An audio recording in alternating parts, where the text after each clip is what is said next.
Good morning. This is Sri Primo here, and what an amazing run for UConn Huskies. It was the UConn women. The domination is complete. Their ascendancy to the top is complete. They're back to the helm after 9 years. So on Sunday, UConn Huskies women's basketball team defeated the South Carolina team 82-59 in an utter dominance in Tampa, Florida. They now have 12 national titles, which is more than the 11 won by UCLA in the men's championship under John Wooden and UCLA. So the Huskies were seeded two in their region. They were completely dominant. They took down three number one seeds. They took down South Carolina. Obviously, they didn't. South USC, which is where they didn't have Juju Watkins, and then they completely dominated UCLA in the Final Four. And then in the final, it was early in the early going. It was close in the early going, but then UConn completely dominated the second half and then even the second quarter and then raced off to almost a 30-point lead at one point. And then towards the end, with the scrubs playing in, South Carolina was able to cut it down. But UConn's victory was powered by a super freshman, Sarah Strong, who was just completely dominant, 24 points, 15 rebounds, 5 assists. And she became the first player to record at least 20 points and 15 rebounds and 5 assists in a championship game. Junior AZ Fudd, who has also been on the side for a while and has been a lot of injuries, a lot of unlucky breaks for her, also scored 24 points and earned the Final Four most valuable player, most outstanding player. And then AZ Fudd was also phenomenal even during the game against UCLA. Paige was just completely dominant. She scored 40 points against Oklahoma. And in the final, she had 17 points, which is quite less for her. But the way she played, the way she carried this team for the last 4 years, she carried a lot of burden on that. She had a lot of injuries, a lot of doubts. But for a player like her, who would be the WNBA number one pick, that was a feather in the cap for her. Rallying her players around, uh, leading from the front, showing a lot of grit and determination. You could see the emotion after she came out of the game, after she was hugging Gino Auriemma and all the players who were there. And the Huskies were just completely, as I said, dominant, 48% from the field. South Carolina was a 38%. They pulled away in the third quarter, especially. That's when they took a 20-point lead and then took on in the fourth quarter as well. South Carolina, they've been one of the other dominant teams in the NCAA so far. They won three championships. Interestingly, the only team South Carolina lost to in the championship game was UConn, and they're 3-1. And UConn had actually lost to South Carolina in the championship game 2 years ago. And last year they were in the Final Four. They came with a hair loss of the defeat against Caitlin Clark. But this is this game marked the return of UConn again. They've been hampered with injuries, close losses. 2022 final that they lost to South Carolina, and Gino has already cemented his legacy as one of the greatest coaches in college basketball history. Just quickly talking about the UConn run in the NCAA, they have been they've won 12, starting with 1995 when Rebecca Lobo and Jen Rosati were the dominant players at the time. And Tennessee had 8 titles after UConn right now, and it'll be good to see Tennessee also coming back to the things just to see the rivalry. I think South Carolina is now established. USC will come back. I think Juju Watkins should be back. So you could see, there was a talk about, not having parity in the women's basketball game, but as you can see, South Carolina dominated. And then Notre Dame has its usual run. They were able to actually prevent UConn from reaching the final many times.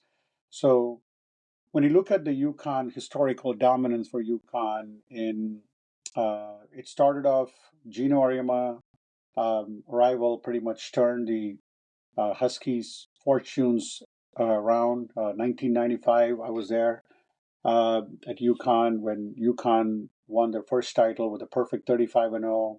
Rebecca Loba, who's now uh, commentating, provides color commentary. And then there was this one dominant stretch that they had where they won four straight titles when Breanna Stewart was there.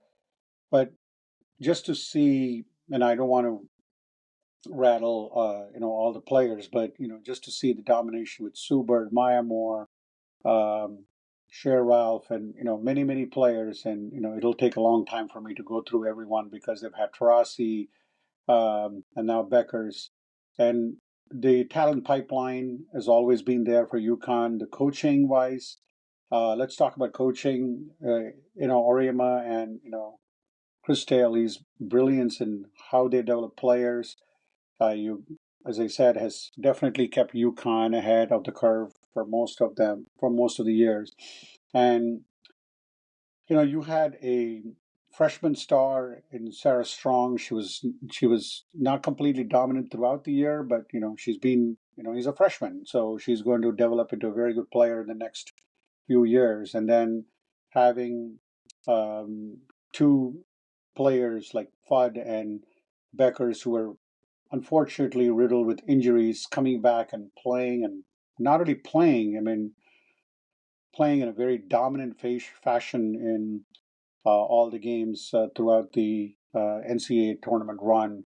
The only closest game was 14 that they had against University of Southern California, but other than that, they've been completely dominant with 30-point routes and 20-point routes, and even winning the final by 20 plus points just shows sheer dominance in UConn. The excellence that they have raised the bar. They've never missed an NCAA tournament since 1989 with a record of 142 and 24, which is just incredible. 36 appearances. Now, from a recent standpoint, there was a 9-year gap between titles from 2016 to 2025, where, as I mentioned, Beckers had an ACL tear in 2022. There was a buzzer beater Final Four in Mississippi State. Then they lost to Notre Dame. A lot of critics were questioning if the dynasty was fading with South Carolina and LSU and UCLA were rising, but 2025 could be talked about as UConn's resilience. As I mentioned before, they faced three number one seeds. Of course, there was a lot of slight involved when they were put as number two seed, but the fact that they won the Final Four by an amazing 57 points just shows you the grit and determination of this team. Right now, UConn's 12 titles and a 12-1 record in the final. Just It's just incredible what they've done, and of course, 12-1 in championship is you have to be proud about it. The sign has already been updated on Exit 68. Now, UConn men and women have now won 18 championships, and that is just incredible on the how UConn is now established as the college basketball capital in the United States. So with UConn retaining some of the good players, I mean, Paige Beckers will be off to the WNBA, but UConn's gold standard will still continue as Sarah Strong and incoming freshmen will continue to develop, and they'll be a force to contend with um, in the future years. But for now, UConn, what an unbelievable performance by the Huskies. They're back on to the top. The parade will be in full flow on Saturday in Hartford, but this just shows the testament of the coach and also the resiliency of all the players battling through injuries, battling through losses that they had during the season.